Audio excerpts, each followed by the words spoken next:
মনোমুগ্ধকর দৃশ্য উপভোগ করছেন দর্শনার্থীরা, সবার চোখে মুখে উচ্ছ্বাসের ছাপ। খ্রিস্ট ধর্মাবলম্বীদের সবচেয়ে বড় ধর্মীয় উৎসব বড়দিন উপলক্ষে স্থানীয় সময় মঙ্গলবার গ্রিসের রাজধানী এথেন্সের কাজিয়া স্কোয়ারে জড়ো হন হাজারো দর্শনার্থী ও বাসিন্দারা। ফানুস ওড়ানোর পাশাপাশি ছবি তুলে নিজেদের মতো আনন্দ উদযাপন করেন তারা। এদিন পরিবার পরিজন, বন্ধু, আত্মীয় স্বজনদের জন্য প্রার্থনা করেন আগতরা, শান্তি কামনা করেন যুদ্ধবিধ্বস্ত ইউক্রেনের বাসিন্দাদের জন্য।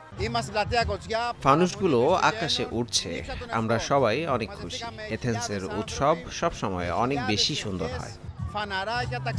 পুনরায় চালু হওয়ার পর ধর্মীয় রীতিনীতি অনুসারে ক্রিসমাসের প্রার্থনা হয় ফ্রান্সের নটরডেম ক্যাথেড্রালে। 2019 সালের ভয়াবহ অগ্নিকাণ্ডের 5.5 বছর পর প্রথমবারের মতো সেখানে উপস্থিত হতে পেরে খুশি খ্রিস্ট ধর্মাবলম্বীরা।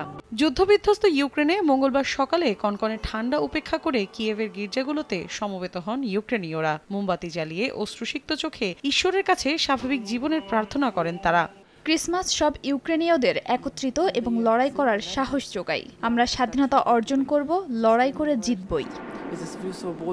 ইতালির ভ্যাটিকান সিটিতে বড়দিনের উদযাপন শুরু হয় ধর্মযাজক পোপ ফ্রান্সিসের হাতে। প্রার্থনার উদ্দেশ্যে সেন্ট পিটার ব্যাসিলিকা গির্জায় সমবেত হন হাজারো মানুষ। এ সময় বিশ্বে চলমান যুদ্ধ, আগ্রাসনের শিকার হওয়া মানুষের কথা বলে দুঃখ প্রকাশ করেন পোপ।